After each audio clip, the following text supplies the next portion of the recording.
Hello everyone, मैं रोशन sir आपका स्वागत करता हूं फोर्थ सेमेस्टर के थर्मल इंजीनियरिंग के ऑनलाइन क्लास में। थर्मल इंजीनियरिंग काफ़ी इंपॉर्टेंट सब्जेक्ट है आपके इस सेमेस्टर में, साथ ही साथ आपके कॉम्पिटिटिव एग्जाम के लिए।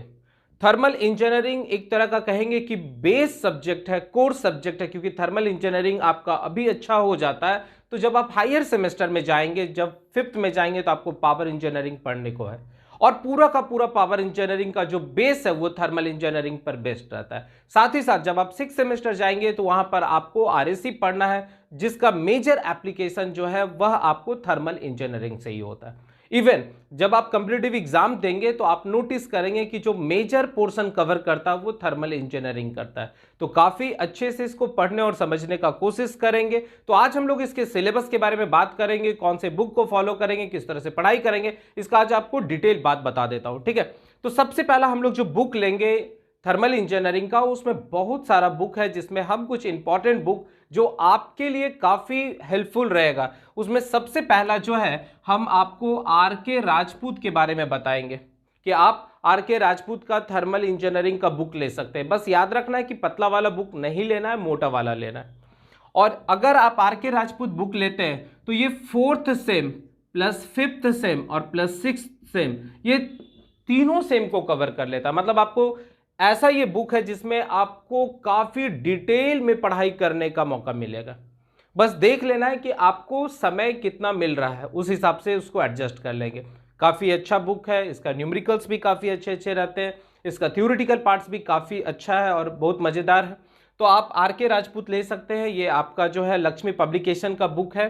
ठीक है, फोर्थ सेमेस्टर का मैक्सिमम जो पोर्शन है, देखिए स्पेशल करके ये टॉपिक वाइज सिर्फ आपके फाउंडेशन सब में लिखा हुआ है, तो आप देख लेंगे। अगर आपको पूरा का पूरा सिर्फ टॉपिक वाइज चाहिए तो फिर फाउंडेशन का बुक ले सकते हैं, पर आपको फ्यूचर को देख के बुक लेना है, जिसमें आप अपने एंट्रेंस को भी निकाल सकते हैं, अपने बेस को भी अच्छा कर सकते हैं। तो उस जगह आप बुक लेने में कंजूसी नहीं करेंगे। ठीक है, तो आप आर के राजपूत ले लेंगे थर्मल इंजीनियरिंग का, जिसमें कि फोर्थ फिफ्थ सिक्स सारा कवर हो जाएगा। बस करना क्या होगा कि ये सब टॉपिक आपको ढूंढ ढूंढ के पढ़ना पड़ेगा। हम बता देंगे क्लासेस में कि कौन से पेज नंबर में, कौन से टॉपिक में ये सारा कंटेंट मिलेगा। ठीक है, दूसरा जो अच्छा बुक है वो आपका डीएस कुमार है। डीएस कुमार भी बहुत अच्छा थर्मल इंजीनियरिंग का बुक लिखे हैं। इसका थ्योरेटिकल पार्ट्स भी काफ़ी अच्छा है और इसका न्यूमेरिकल पोर्शन भी काफ़ी अच्छा है। तो आप डीएस कुमार भी ले सकते हैं, ये भी अच्छे बुक में आ जाते हैं। फिर तीसरा जो बुक है ये पीके नाग है। ये काफ़ी स्टैंडर्ड बुक है, मतलब आपको इस बुक से अच्छा कोई बुक थर्मल इंजीनियरिंग का मिल नहीं सकता। पर ये याद रखना कि ये बहुत ही कॉन्सेप्चुअल बुक है। मतलब आप अगर कोई रेफरेंसेस बुक के साथ में इसको पढ़ रहे हैं तो खूब मजा आएगा, पर इनिशियल पीरियड में ये थोड़ा सा टफ बुक के अंदर कंसिडर किया जाता है। तो आप देख लेंगे कि ये बुक अगर आपको, देखिए जब आप बुक लेने जाए तो ये सारा बुक को आप देख लीजिए, उसके बाद आप डिसाइड कीजिए कि हमको कौन सा बुक लेना है। ठीक है, और फाइनली आ जाते हैं आर एस खुरमी पर। एस चांद पब्लिकेशन का बुक है। ये बुक ऑलरेडी आप जानते हैं कि काफ़ी आसान भाषा में लिखा हुआ रहता है, तो आप आर एस खुरमी का भी बुक ले सकते हैं, जिसमें कि ये जो बुक है ये आपका फोर्थ सेम और प्लस फिफ्थ सेम, ये दोनों सेम को कवर कर लेता है। ठीक है, तो ये बुक का लैंग्वेज काफ़ी आसान है। हाँ, थोड़ा प्रिंटिंग मिस्टेक है, कैलकुलेशन मिस्टेक है, बाकी बात लगभग इसका जो कंटेंट है वो काफ़ी अच्छा है। मतलब आप ये बुक को खुद से भी पढ़ सकते हैं, तो अच्छे बुक के अंदर आ जाएगा। तो दो बुक काफ़ी अच्छा है, एक आपका आर के राजपूत और दूसरा आप आर एस खुरमी ले सकते हैं। दोनों में कोई भी बुक आप ले सकते हैं। ठीक है, मैक्सिमम अपने बोर्ड में जो क्वेश्चन आते हैं वो आर एस खुरमी से ही आते हैं, तो आप देख लेंगे कि आपको कौन सा बुक अच्छा लग रहा है। ठीक है, चलिए अब हम लोग आ जाते हैं अपने सिलेबस के बारे में। तो हम लोग को टोटल अपने सिलेबस में टोटल 6 यूनिट पढ़ना है, पर ये याद रखना है ये पूरा का पूरा जो है न्यूमेरिकल सब्जेक्ट है। न्यूमेरिकल सब्जेक्ट है, मतलब अगर आप लॉन्ग आंसर टाइप क्वेश्चन में जाएंगे तो वहां पर मैक्सिमम जो क्वेश्चन देखने को मिलेगा वो सारा का सारा न्यूमेरिकल्स मिलेगा। अगर आप शॉर्ट आंसर टाइप क्वेश्चन में जाएंगे तो वहां पर जो क्वेश्चन मिलेगा वो कुछ न्यूमेरिकल्स और कुछ थ्योरेटिकल मिलेगा। बात समझ में आ रहा है? तो सिलेबस में हम लोग को टोटल 6 यूनिट पढ़ना, और सारा यूनिट काफी बड़ा बड़ा यूनिट है, अच्छा खासा समय लगेगा। करना क्या है बाबू, बस एक चीज बता दे रहे, थर्मल इंजीनियरिंग का नोट्स आपको बहुत अच्छे से बनाना है। करेंगे क्या, जैसे जैसे क्लास रोज आपका आएगा, जैसे एक दिन आपका थर्मल आ रहा है, दूसरे दिन टॉम आ रहा है, किसी दिन भी समय मिलेगा तो हो सकता है हम थर्मल टॉम एक साथ दोनों डाल दें। ठीक है। तो वहां पर करना क्या है, जैसे लेक्चर आएगा, किसी भी सब्जेक्ट का बारे बता रहा हूं कि जैसे ही लेक्चर आएगा आप तुरंत क्या करेंगे, उसको कॉपी में अच्छे से नोट डाउन कर लीजिए। हेडफोन लगाइए, आराम से उसको बैठ के लेक्चर को अच्छे से सुनिए और फिर अच्छे से उसको कॉपी में लिखते जाइए। फिर क्या करेंगे, आपके पास जो टेक्स्ट बुक है आप वहां से भी पढ़ने का आदत बनाइए। आपको बुक पढ़ने का आदत एकदम डालना है अब, क्योंकि देखिए आपको जितना सारा हम लोग पढ़ाएंगे वो क्या कर रहे हैं, सारे कॉन्सेप्ट को क्लियर करते जाएंगे, पर आप जब बुक पढ़ेंगे तो उसमें और भी बहुत सारा एक्स्ट्रा चीज आपको मिलते जाएगा, जिससे आपका बेस काफी अच्छा हो जाएगा। ठीक है, तो बुक पढ़ने का आपको आदत डाल देना है, नोट्स खूब अच्छा बनाना है। फाइनली जब एग्जाम आएगा तो आप बुक को छोड़ देंगे और वहां पर नोट्स को अच्छे से पढ़ाई करेंगे। ठीक है, चलिए तो पहला हम लोग यूनिट 1 में आ जाएंगे। इसमें सोर्सेस ऑफ एनर्जी है जो पूरा का पूरा थ्योरेटिकल बेस्ड है। तो यहां से लगभग जो क्वेश्चन आते हैं वो आते हैं, दो ऑब्जेक्टिव क्वेश्चन आएंगे, दो ऑब्जेक्टिव क्वेश्चन आएंगे और दूसरा शॉर्ट आंसर का आपको दो क्वेश्चन दिया रहेगा जिसमें एक ही करना रहता है। तो 4 मार्क्स का एक आपका शॉर्ट आंसर का करना है। लॉन्ग आंसर में कभी देता है कभी नहीं भी देता है। ठीक है, तो अगर यहां पर हम लोग बात करेंगे तो 6 मार्क्स का 100% है कि यहां से नंबर आएगा ही आएगा। ठीक है, और कभी एक्स्ट्रा रहता है जिसमें कि लॉन्ग आंसर टाइप में कुछ थ्योरेटिकल पार्ट्स जोड़ देता है। तो शॉर्ट नोट्स में आपको एक लॉन्ग आंसर टाइप का क्वेश्चन दे सकता है। ठीक है, ये कभी रहता भी है कभी नहीं भी रहता। काफी आसान यूनिट है। सोर्सेस ऑफ एनर्जी में हम लोग पढ़ेंगे। देखिए थर्मल इंजीनियरिंग में हम लोग पढ़ना क्या है, तो कहता है कि थर्मल इंजीनियरिंग का एक ऐसा ब्रांच होता है जिसमें हमको पढ़ाया जाता है कि कैसे हम हीट एनर्जी के मदद से कोई मैकेनिकल वर्क करते हैं, जिसमें हमको पढ़ाया जाएगा कि conversion of heat energy into the work done. ये पूरा का पूरा थर्मल इंजीनियरिंग के अंदर आ जाएगा। अब सोर्सेस ऑफ एनर्जी का बात करें तो हम लोग फ्यूल को जलाते हैं, तो फ्यूल के जलने के कारण काफी अमाउंट में हीट एनर्जी प्रोड्यूस होता है और फिर उस हीट एनर्जी का हम लोग अलग अलग डिफरेंट एप्लीकेशन करते हैं जहां से हम मैकेनिकल वर्क में कन्वर्ट करते हैं। तो सोर्सेस में आपको बहुत सारा सोर्सेस मिल जाएगा। रिन्यूएबल रिसोर्सेस ऑफ एनर्जी मिल जाएगा, non renewable resources of energy मिल जाएगा। रिन्यूएबल रिसोर्सेस ऑफ एनर्जी में क्या करेंगे, आप उस सोर्सेस को बार बार यूज कर सकते हैं। जैसे सन है तो सन से काफी अमाउंट में हीट एनर्जी निकलता है, तो हम लोग क्या करेंगे, सोलर पैनल को लगा देंगे। उस सोलर पैनल के मदद से हम लोग इलेक्ट्रिसिटी जनरेट कर सकते हैं। हम लोग विंड के मदद से, विंड के पास हाई काइनेटिक एनर्जी होता है और उस काइनेटिक एनर्जी के मदद से हम लोग जो है विंड मिल चला सकते हैं और फिर इलेक्ट्रिसिटी प्रोड्यूस कर सकते हैं। समुद्र में हाई टाइडल आता है, लहर आता है, उससे भी हम लोग क्या कर सकते हैं, इलेक्ट्रिकल एनर्जी बना सकते हैं। गोबर गैस है उसको हम लोग कन्वर्ट करके जो है मीथेन गैस बना के फिर उसको कंबशन करवा के वहां से फिर इलेक्ट्रिसिटी बना सकते हैं। तो बहुत सारा ऐसा सोर्सेस है जिसके मदद से हम लोग डिफरेंट टाइप ऑफ एनर्जी में कन्वर्सन कर सकते हैं, जिसमें कि हम लोग रिन्यूएबल और non renewable resources of energy के बारे में भी पढ़ाई करेंगे। तो काफी मजेदार यूनिट है। देखिए ये यूनिट आपको यूनिट नंबर 1 यूनिट नंबर 2 एक साथ स्टार्ट करेंगे। ठीक है, यूनिट नंबर 1 पूरा का पूरा थ्योरेटिकल सेक्शन है। तो क्या करेंगे कि हर 2 से 3 दिन के बीच में एक लेक्चर इस पर आएगा और इस पर डेली कोशिश करेंगे कि लेक्चर आपको देते जाए। तो हम लोग का जो टॉपिक स्टार्ट होगा वो यूनिट 2 से होगा। तो सोर्सेस ऑफ एनर्जी में आपको समझ में आ गया कि मेनली हम लोग जो है रिन्यूएबल रिसोर्सेस ऑफ एनर्जी और non renewable resources of energy को पूरे डिटेल में पढ़ेंगे, जिसमें हम लोग solar energy, wind energy, tidal energy, geothermal energy, आपका जो है गैस, गोबर गैस प्लांट, वाटर से जो एनर्जी डेवलप हो रहा है, वाटर टरबाइन कैसे काम करता है, हाइड्रो पावर प्लांट कैसे काम करता है, न्यूक्लियर पावर प्लांट कैसे काम करता है, फ्यूल सेल क्या होता है या फोटो इलेक्ट्रिक इफेक्ट क्या होता है, ये सब के बारे में हम लोग डिटेल स्टडी करेंगे यूनिट नंबर 1 में। यूनिट 2 पूरे थर्मल इंजीनियरिंग, इवन ये पूरे थर्मल इंजीनियरिंग का सबसे बड़ा बेस है। यूनिट 2 सबसे इंपॉर्टेंट यूनिट है बाबू। ठीक है, और यहां पर मैक्सिमम क्वेश्चन जो है यूनिट 2 से ही आते हैं। लगभग यहां से फंडामेंटल ऑफ थर्मोडायनेमिक्स में से लगभग आप यहां से कह सकते हैं कि 6 ऑब्जेक्टिव आते हैं, 6 ऑब्जेक्टिव आते हैं।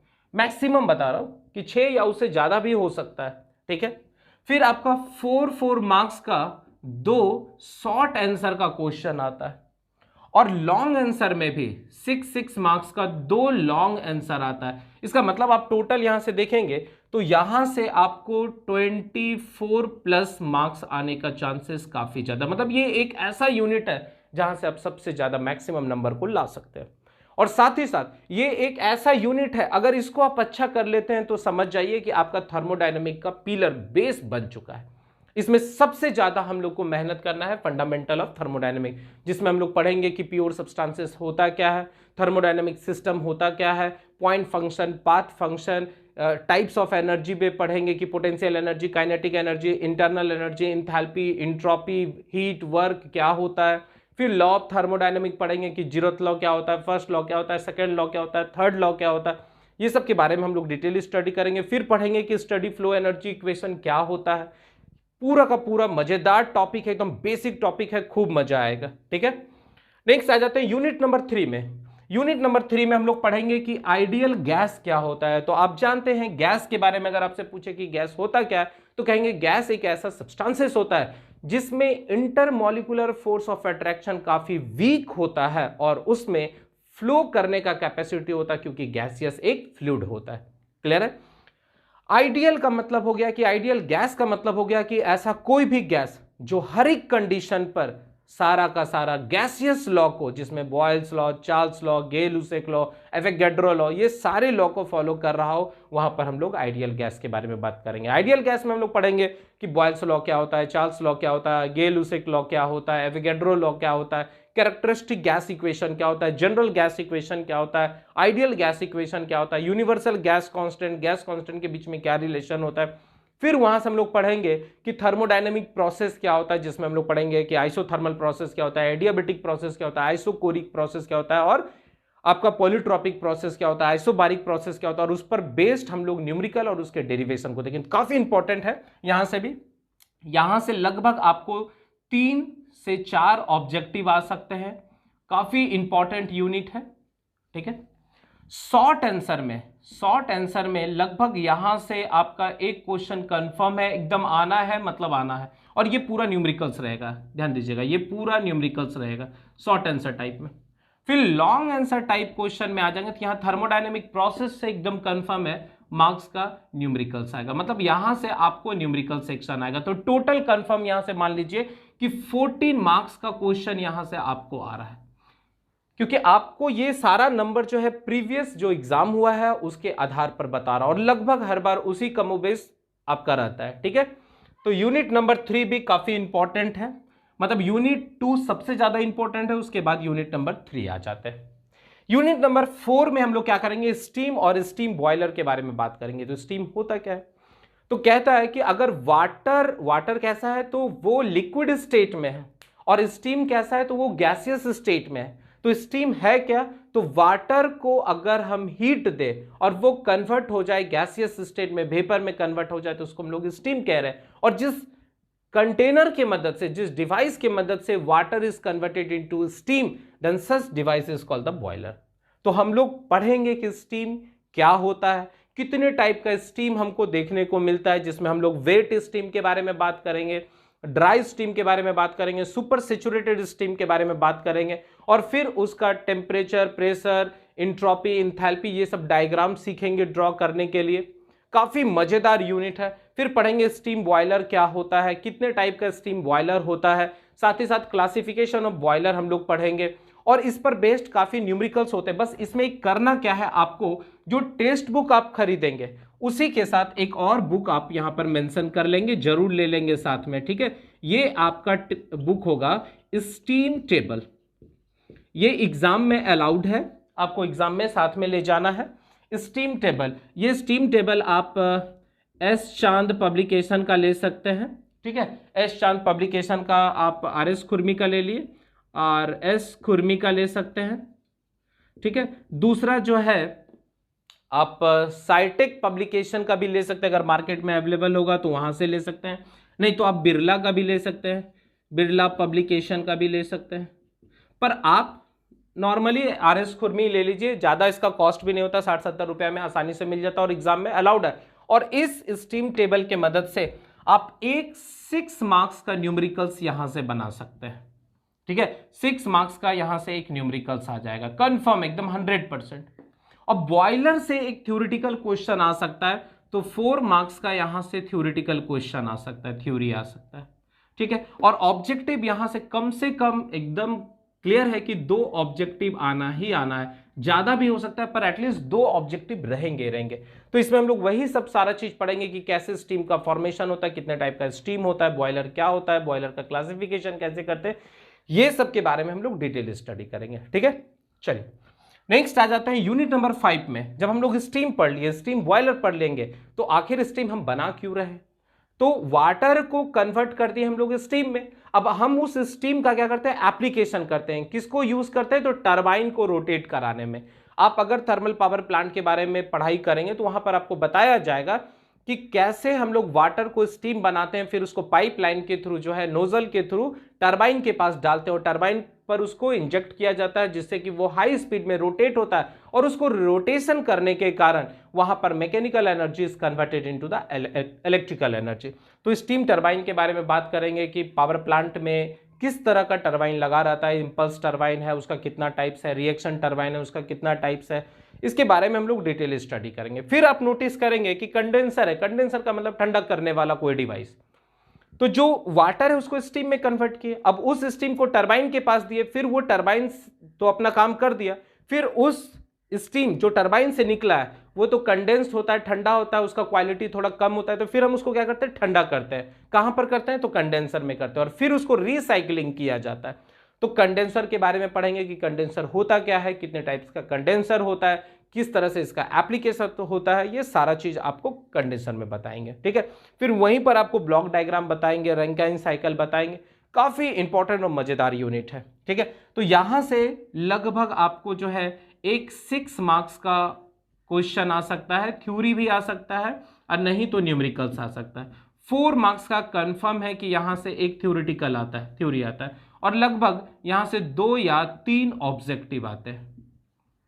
ठीक है, अब हम लोग लास्ट यूनिट में आ जाते हैं। काफी इंपॉर्टेंट यूनिट है, हीट ट्रांसफर। हम लोग जब अपने बीटेक लाइफ में थे तो वहां पर हम लोग का एक सब्जेक्ट ही ये बन जाता था, HMT, heat and mass transfer. आप लोग को एक पूरा यूनिट, एक टॉपिक पढ़ना है, इसको काफी इंपॉर्टेंट है। इसमें हीट ट्रांसफर में हम लोग पढ़ेंगे कि मोड ऑफ हीट ट्रांसफर क्या होता है, जो आप ऑलरेडी फिजिक्स में भी पढ़े थे कि कंडक्शन, कन्वेक्शन, रेडिएशन क्या होता है, कैसे हीट का ट्रांसफर होता है। फिर कंडक्शन को डिटेल में पढ़ेंगे कि थर्मल कंडक्टिविटी क्या है, फूरियर लॉ क्या है। फिर हम लोग पढ़ेंगे कि थर्मल कंडक्टिविटी जो है उसको हम लोग करंट के साथ कैसे एनालॉगी कर सकते हैं। फिर कन्वेक्शन क्या होता है, कन्वेक्शन कितने टाइप का होता है, रेडिएशन क्या होता है, रेडिएशन में इंपॉर्टेंट लॉ क्या होता है। तो काफी इंपॉर्टेंट यूनिट है। तो यहां से लगभग 3 ऑब्जेक्टिव क्वेश्चन आएंगे, 3 ऑब्जेक्टिव क्वेश्चन आएंगे।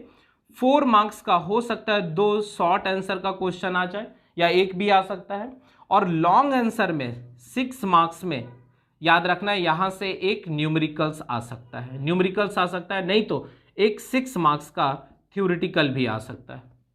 तो काफी मजेदार सब्जेक्ट है, खूब मजा आएगा। थ्योरी के साथ न्यूमेरिकल्स भी पढ़ना है, आपको डबल मेहनत करना पड़ेगा।